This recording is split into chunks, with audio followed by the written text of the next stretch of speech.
Bismillahirrahmanirrahim.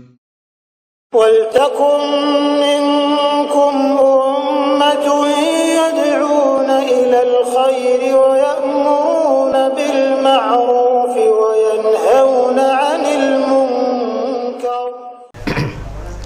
Assalamualaikum warahmatullahi wabarakatuh.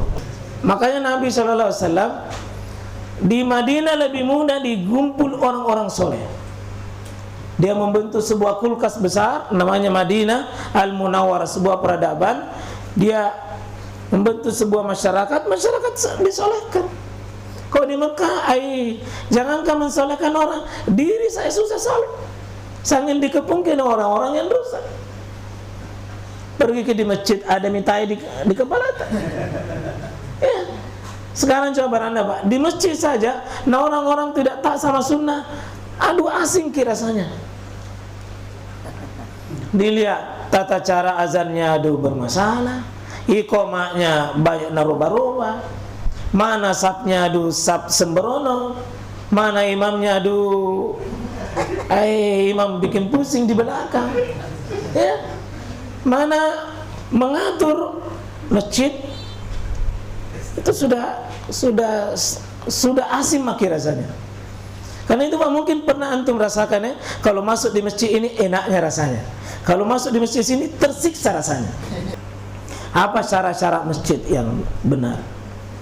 Karena kalau di masjid saja kita sudah tidak tahan, ya bagaimana dengan di luar masjid? Masjid itu ya kita bersedia Pak, nanti bagaimana anak-anak itu ramah anak. Karena banyak anak-anak begitu datang diusir, sana. Ini tidak begitu Pak. Nabi itu kan salat saja mendengar orang menangis dalam masjid anak-anak, dia putus, berarti dia menghormati anak-anak, berarti ada anak-anak. Nabi pernah gendong anaknya, cucunya sampai sujud, lama sekali sujud, tidak mau bangun-bangun. Ya, tidak mau bangun-bangun karena khawatir kalau dia bangun berhenti bahagia ini cucunya. Kita dicumi, diusir. Kalau perlu ada seksi membahagiakan anak-anak itu di masjid. Kasih coklat, kasih sesuatu sehingga anak-anak itu mungkin ada ruangannya memang ramah. Anak-anak silakan main di situ. Jangan baru jangan ku datang di sini. Ini bukan rumahmu, ini bukan pasar. Ku tahu aja bukan pasar. Tapi memang saya senang mau bermain. Ini yang butuh Pak. Ini sebuah tantangan.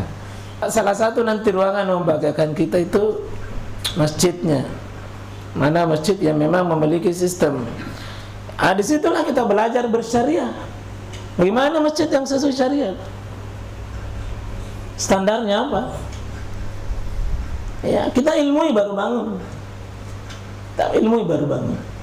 Jadi sebelum adakan apa prasyarat mendasar, yang mana sunnah. Bayangkan nanti kalau setiap subuh ada semua kayak bertumpul. Kita coba membuka nanti lembaran sejarah bagaimana Nabi itu di Madinah, bagaimana sahabat menghidupkan sunnah itu. Kita coba belajar Pak. Lebih 100.000 sahabat, coba kita belajar dari apa kelebihan mereka. Kita coba belajar bagaimana menekuni hidup yang pernah ditekuni oleh orang manusia yang sukses. Kita belajar dari dia. Kita evaluasi hidup kita hari.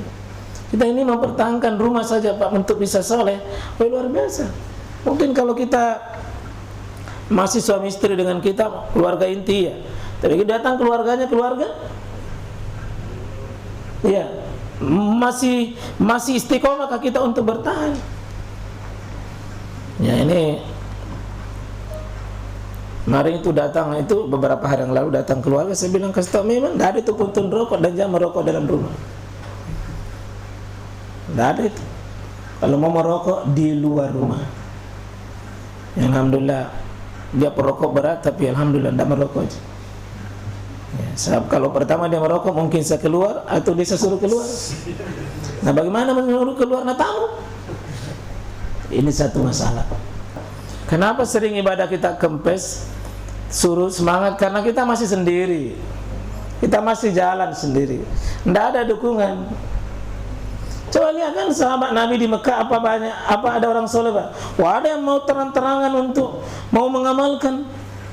Isyhadu bi annal muslimin, saksikan bahwa saya seorang muslim. Adik bapak belurku, tidak bisa kau tahan. Ya, karena dia mau menampakkan kesalehannya di tengah banyak orang yang tidak soleh. Ini butuh memang Pak, untuk menjadi soleh setia, cari teman pendukung yang bisa memelihara kesolehan kita. Ya, butuh yang bisa saling memompa semangat kesolehan ini. Tidak bisa sendiri Pak, karena hidup ini tidak sendiri, tidak selamanya harus di rumah, mesti keluar ke. Nah ini yang penting, sekolah disolehkan.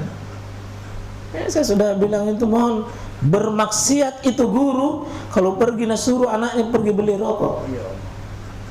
Ya, bayangkan Pak, di sekolah tempatnya orang menerima ilmu, menerima akhlak, menerima pendidikan, gurunya pergi suruh beli dulu rokok. Nih, jangan ke sekolah nata kalau ada begitu Pak. Itu nalati nata rusak itu. Saya bilang, bagaimana guru yang begitu mau dicontoh sama muridnya merokok di depan kelas? Gimana itu? Minum berdiri di depan kelas. Memang apanya mau diambil Pak? Keteladanan apa yang bisa diambil? Itu rusak anak kita. Lama sekolah di situ, semakin lama juga rusak. Dirinya saya tidak bisa perbaiki, bagaimana mau perbaiki orang? Yang ke-10, ini bikin amalan, bikin kebaikan Pak, itu yang realistis. Yang realistis sesuai dengan keadaan diri kita, yang bisa dikerja, yang tidak menjadi ada penghambat besarnya. Ya, contoh, kalau bapak bawa bentor, bapak tukang becak, bapak tukang batu, jangan itu puasa Senin Kamis diamalkan terus, karena butuh energi, kerja keras dari pagi sampai sore. Mungkin yang bapak kerja, yang pilih ibadah yang realistis, yang tidak membutuhkan tenaga banyak. Mungkin zikir ta, mungkin doa ta, pelihara keamalan yang cocok keadaan ta. Mungkin selalu begadang. Pilih amalan yang realistis untuk diri ta. Uang belanja saja pas-pas, kebutuhan sendiri setengah mati. Mungkin bukan jalur sedekah yang kita pelihara, jalur yang lain. Karena surga ini luas, lebar, banyak amalan-amalannya, maka semua orang bisa masuk surga Pak, dengan jalannya sendiri-sendiri. Ya, masing-masing kita punya peluang dengan jalan yang cocok dengan keadaan kita. Karena itu salah satu kecerdasan beramal. Coba minta kepada Allah diberi hidayah, jalan surga mana yang paling mudah kita tempuh sesuai keadaan kita, sesuai keadaan kita. Kapan melawan arus kodrat diri kita, susah itu bertahan Pak. Susah bertahan, pasti berat, karena seperti melawan arus. Saya butuh tenaga, ya sementara dikurangi tenaga terus menerus. Ya, mungkin yang sudah tinggal di rumah, yang sudah tidak ada pekerjaan lain, ibadah paling cocok puasa Daud. Apa hendak keluar banting tulang peras keringan, tidak ada juga mengganggu kalau buka nanti waktu maghrib.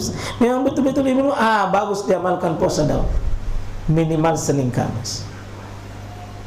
Ya, itu kondisi setiap orang. Mungkin ada orang yang di rumah lebih banyak. Sekarang bagaimana mencintai itu Quran, sehingga mungkin satu juz itu satu hari 3 juz. Amalan utamanya ke situ. Baca Quran, terus baca Quran, semangati dirinya Quran. Kalau bapak orang pengusaha, pilih jalur sedekah. Ya, pilih jalur sedekah yang betul-betul fokus tas surga, betul-betul dikuatkan di situ. Nah, mutlak kita Pak. Saya suami, jelas fokus menjadi suami yang baik. Sebagai seorang anak belum punya suami, ya, fokus bagaimana saya masuk surga. Tidak ada pasangan hidup saya masuk surga melalui orang tua saya. Itu namanya cerdas, realistis dengan keadaan yang kita hadapi. Ya, jadi jangan memaksakan sebuah ibadah itu Pak. Karena kapan dipaksakan sebuah ibadah tidak realistis, Dia sulit bertahan. Awal-awalnya gitu. Awal-awalnya gitu. Jangan lupa subscribe ya.